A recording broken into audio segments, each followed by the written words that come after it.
l'hospitalité, c'est aussi l'accueil. Et l'accueil, il se fait forcément par le biais d'un visage. Et s'il est souriant, c'est toujours bien.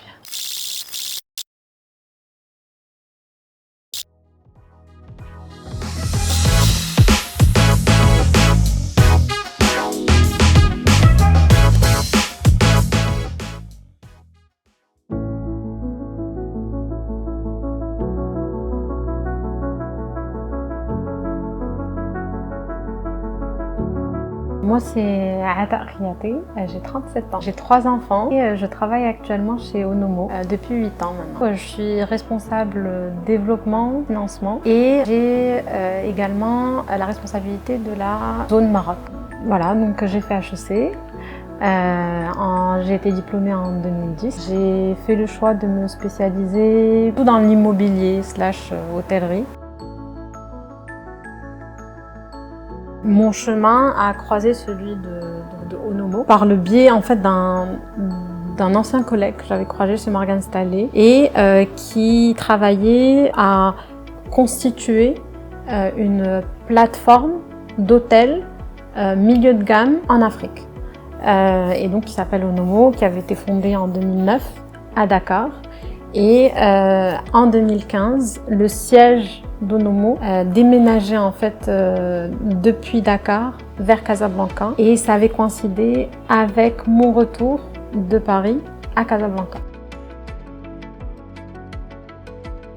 L'idée était donc de venir combler un besoin du marché en Afrique où le plus souvent il y a des hôtels, on va dire 5 étoiles qui sont des institutions dans leur ville, mais qui sont en général pas aux standards, assez vieillissants, parfois avec des grandes enseignes internationales, mais avec un management en local pas forcément, on va dire, performant.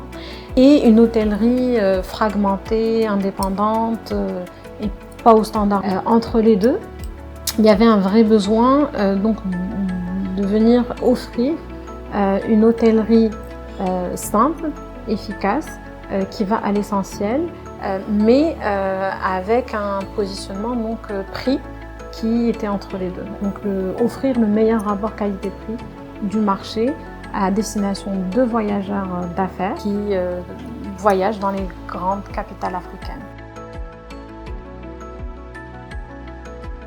Dans le cadre de notre travail au quotidien, on est quelque part forcé à innover.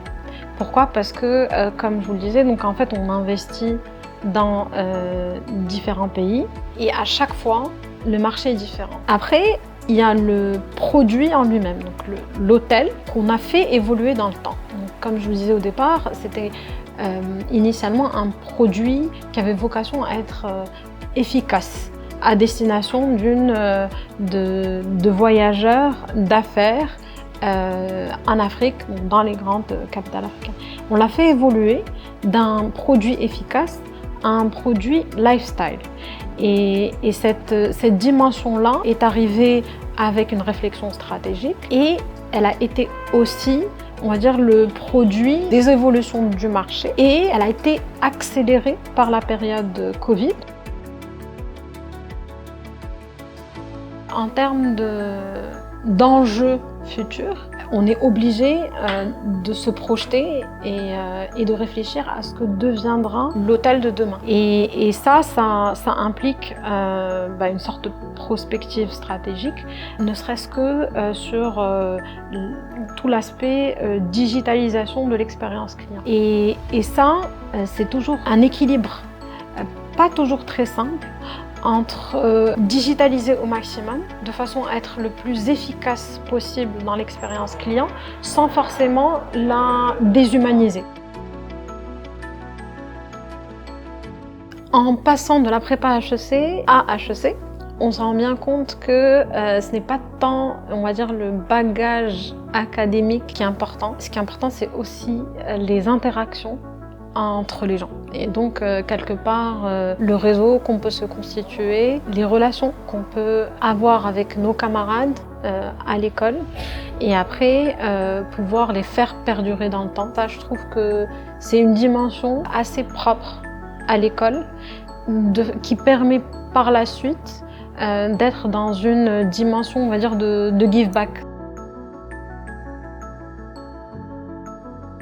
Investissez autant de temps que possible pendant l'école, parce qu'il y a encore suffisamment de temps, on va dire, dans votre vie de tous les jours, à mieux vous connaître. C'est le meilleur investissement que vous puissiez faire pour que vous puissiez faire des choix professionnels éclairés et en adéquation avec ce que vous êtes.